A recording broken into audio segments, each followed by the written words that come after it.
Bonjour et bienvenue dans cette vidéo sur l'Apis mellifera mellifera que l'on appelle également l'abeille noire. Dans cette vidéo, je vais vous expliquer quelle est cette abeille, pourquoi elle est si particulière et pourquoi tant d'apiculteurs en France sont attachés à cette abeille-là et pourquoi certains disent qu'elle est en danger. L'abeille sociale, il en existe en fait 9 espèces en tout dans le monde, il y en a 8 qui sont présentes en Asie du Sud-Est, tandis que l'Apis mellifera est présente en Europe, dans une partie de la Turquie et du Moyen-Orient, et également en Afrique.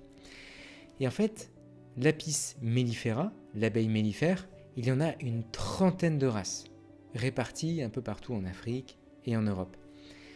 Et dans cette trentaine de races, notamment en Europe, il y a cette répartition avec l'Apis mellifera mellifera, il y a l'Apis mellifera iberiensis, c'est l'abeille espagnole, caucasica, bref. Tout ça, j'en ai parlé dans une vidéo précédente que je vous invite à regarder et qui va apparaître en haut de l'écran. Mais ce qui nous intéresse dans cette vidéo, c'est l'abeille noire que l'on appelle Apis mellifera mellifera, l'abeille noire.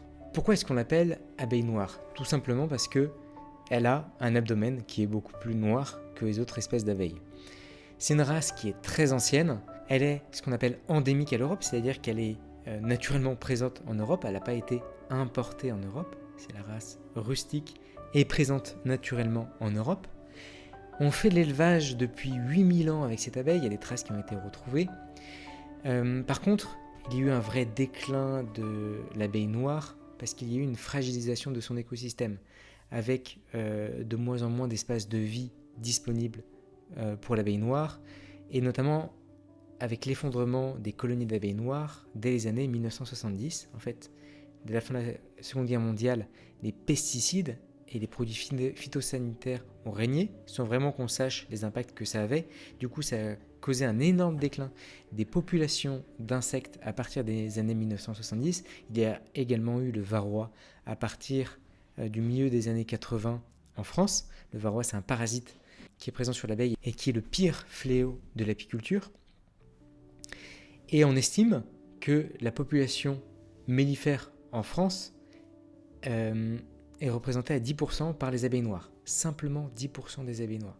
Donc il y a des projets de conservation qui existent en France. Je pense en citer 4, mais il y en a plus. Il y a un projet en Savoie, il y a un projet avec le CANIF qui est situé en Île-de-France, le Conservatoire de l'abeille noire d'Île-de-France. Il y en a d'autres également qui sont situés sur des îles, notamment l'île de Groix, ici, et l'île d'Ouessant, ici. Donc le fait que ce soit sur une île, c'est plus facile de contrôler les populations d'abeilles qui rentrent sur l'île. C'est pour ça qu'il y a ces projets de conservatoire, où en fait l'idée c'est de conserver la pureté de la race d'abeilles noires. Quelles sont les caractéristiques précisément de l'abeille noire? Qu'est-ce qui fait qu'elle est si singulière? Eh bien, on l'appelle abeille noire parce qu'elle est plus sombre en fait, donc couleur foncée, et elle est présente dans toute la France métropolitaine. Voici ses principales caractéristiques. Et elle a des avantages et des désavantages. Ses avantages, c'est qu'elle fait un bon hivernage. Pendant l'hiver, en fait, elle résiste bien au froid. Elle est peu essaimeuse, c'est-à-dire qu'en début de saison, elle a peu tendance à se diviser. La colonie ne va pas se répartir en deux avec une nouvelle reine qui naît et qui va remplacer l'ancienne reine qui, elle, va partir avec une partie de la population. Elle a une bonne longévité, c'est-à-dire elle tient bien dans le temps. Et c'est une race rustique, robuste et adaptée au climat. C'est-à-dire que c'est vraiment une race européenne et notamment une race française. Voilà pourquoi elle est si précieuse pour beaucoup d'apiculteurs. Mais voilà les avantages.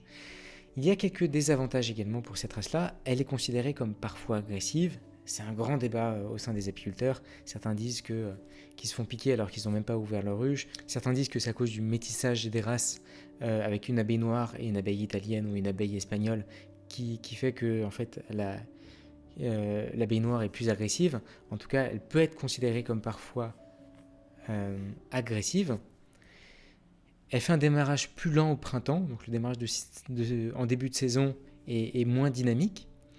Et quant à la production de miel, c'est pas la meilleure productrice de miel, comparée notamment à la Buckfast ou la Ligustica, dont je pourrais parler dans d'autres vidéos. En tout cas, voilà, ça fait partie d'un autre désavantage de l'abeille noire. En tout cas, voilà pour les les caractéristiques de l'abeille noire, voilà un peu son territoire, voilà un peu sa carte d'identité et les principaux projets de conservation de l'abeille noire. Il n'y a pas que la France qui a des conservatoires d'abeilles noires, il y en a également dans d'autres pays européens. En tout cas, elle est identitaire pour beaucoup de Français parce que, avant tout, c'est la race d'abeilles originale qui était là en France et qui peut avoir tendance à disparaître.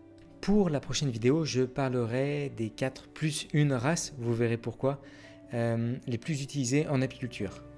Donc voilà, je vous donnerai un peu la carte d'identité des principales races utilisées en apiculture et pourquoi certaines sont mieux que d'autres, comment les apiculteurs font leur choix entre une race et une autre. A bientôt pour la prochaine vidéo. Ciao la tribu Api.